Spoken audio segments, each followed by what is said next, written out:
अमेरिकी अधिकारी ने उल्लेख किया कि चीनी अधिकारियों ने पिछले सप्ताह तनाव के बीच पेंटागन के वरिष्ठ अधिकारियों के कॉल का जवाब नहीं दिया था, लेकिन उन्होंने इसे अमेरिकी रक्षा सचिव लॉयड ऑस्टिन जैसे वरिष्ठ हस्तियों के साथ संबंधों के औपचारिक विच्छेद के रूप में नहीं देखा। उन रिपोर्टों के बारे में सीधे पूछे जाने पर रक्षा मंत्रालय के प्रवक्ता वू ने कहा, चीन के प्रासंगिक जवाबी उपाय संयुक्त राज्य और ताइवान के उकसावे के लिए एक आवश्यक चेतावनी है और राष्ट्रीय संप्रभुता और सुरक्षा की एक वैध रक्षा है।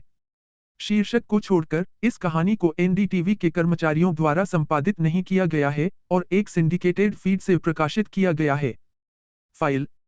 चीन की सेना ने सोमवार को ताइवान के आसपास के समुद्र और हवाई क्षेत्र में नए सैन्य अभ्यास की घोषणा की। अमेरिकी हाउस स्पीकर नैन्सी पेलोसी द्वारा पिछले सप्ताह ताइपे की यात्रा के विरोध में अपने सबसे बड़े अभ्यास के निर्धारित अंत के एक दिन बाद सैन्य वार्ता स्थगित।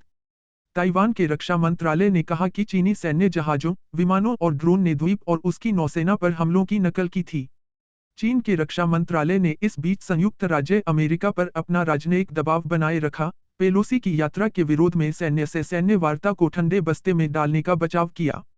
चीन की ईस्टर्न थिएटर कमांड ने कहा कि वह पनडुब्बी रोधी और समुद्री हमले के अभियानों पर ध्यान केंद्रित करते हुए संयुक्त अभ्यास करेगी। कुछ सुरक्षा विश्लेषकों और राजनयिकों की आशंकाओं की पुष्टि करते हुए कि बीजिंग ताइवान के बचाव पर दबाव बनाए रखेगा।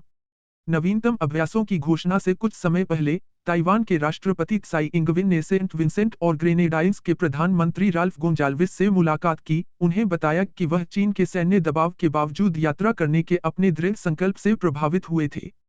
रक्षा मंत्रालय के प्रवक्ता वू कियान ने एक ऑनलाइन पोस्ट में कहा, ताइवान जलडमरू मध्य में मौजूदा तनावपूर्ण स्थिति पूरी तरह से अमेरिकी पक्ष द्वारा अपनी पहल पर उकसाई और बनाई गई है और अमेरिकी पक्ष को इसके लिए पूरी जिम्मेदारी और गंभीर परिणाम भुगतने होंगे।